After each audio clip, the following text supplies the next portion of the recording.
만나는 사람에게 이별을 당하는 것 중 가장 슬픈 게 바로 잠수 이별입니다. 보통 전조 증상이 1도 없다가 갑자기 연락이 안 돼. 전화도 안 받고 카톡도 안 읽고 읽더라도 며칠 뒤에 읽고 또 답이 없어. 무슨 일이 있어서 그러는 건지 알 수 없고 왜 나한테 이러는지는 더 알 수 없습니다. 슬픈 것뿐만 아니라 답답하고 기분 더럽죠. 대체 이 사람들은 왜 그러는 걸까요? 보통 이런 잠수 이별은 4가지 케이스가 있습니다. 첫 번째, 불편한 상황. 마음이 식었거나 만나기 귀찮아졌거나 하는 개인적인 심경 변화로 헤어지고 싶을 때, 새로운 사람이 생겼거나 자유로운 생활을 하고 싶거나 하는 떳떳하지 않은 이유로 헤어지고 싶을 때 잠수를 타는 겁니다. 대놓고 솔직하게 얘기하자니 자기가 너무 나쁜 사람이 되는 것 같아서 당장 그런 불편한 상황을 피하려고 하는 거죠. 이런 사람은 평소에 행동은 딱히 능동적으로 보여주는 게 없는데 무조건 자긴 다 잘하고 항상 정당하고 지킬 것 다 지키는 척, 말만 예쁘게 하는 사람인 경우가 많아요. 그러다가 자기가 한 말을 현실에서 다 감당할 수 없을 때 결국 잠수를 타면서 회피해버리는 겁니다.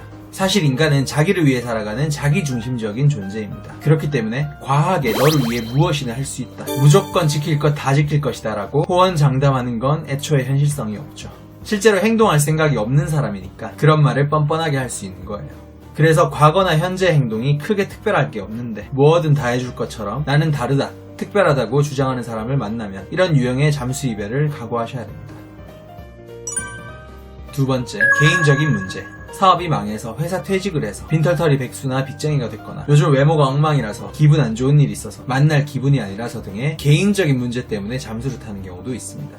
자신의 그런 문제가 드러나는 게 부끄럽거나 상대방을 신경 쓰지 않고 개인적인 문제에만 집중하고 싶어서 피하는 거죠. 하지만 아무리 사정이 어떻든 만나는 상대에게 그런 솔직한 이유를 이야기 안 하고 도망가는 건 아주 비겁한 행동임이 틀림없습니다.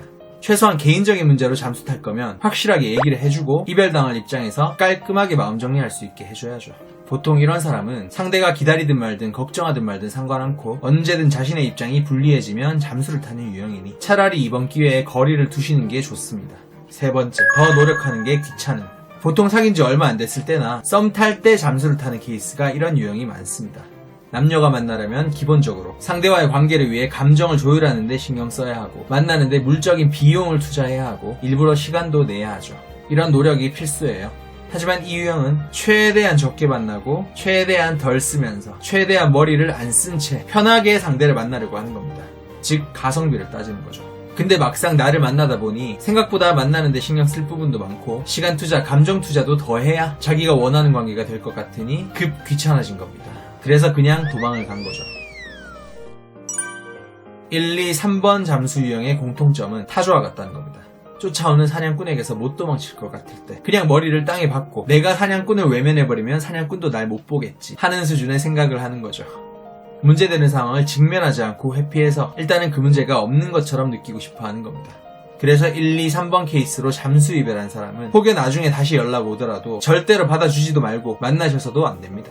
어차피 또 잠수 타고 싶은 상황이 오면 똑같이 할 거니까요. 그리고 마지막 유형 4번째, 싸우다 지쳐서. 이건 자주 싸우는 사이에서 일어나는 케이스입니다. 싸움이 너무 잦아서 더 이상 싸우기도 싫고 지쳤을 때, 혹은 이제 더 이상 상대가 말이 안 통한다고 생각했을 때, 어차피 앞으로도 맨날 똑같은 이유로 싸울 것 같을 때 잠수를 타버리는 겁니다. 그렇기 때문에 이 경우는 잠수 당하는 쪽에도 책임이 있을 가능성이 높습니다.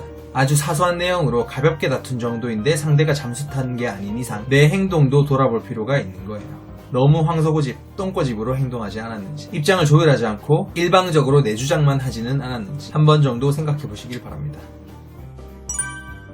불편한 상황, 개인적인 문제, 더 노력하는 게 귀찮은, 싸우다 지쳐서, 이런 4개의 잠수, 회피 유형의 경우는 사실 남녀관계에서만 나타나는 게 아닙니다. 친구나 가족, 지인 등의 일반적인 인간관계에서도 함께 일을 할 때도 조별 과제를 할 때도 드물지 않게 볼 수 있는 모습들이죠. 어떤 경우든 이젠 더 이상 잠수 탄 사람 때문에 혼란스러워하지 않으시길 바랍니다. 잠수 타면 그냥 얘가 이 4가지 유형 중 어떤 유형인지 판단하고 확실하게 관계 정리하시고요. 혹여 내가 이런 케이스로 잠수를 타는 쪽이라면 조금은 더 관계에 성숙한 태도를 가지셨으면 합니다. 명쾌하셨다면 구독과 좋아요 부탁드리고요. 저는 연애를 밝히는 남자 박호였습니다.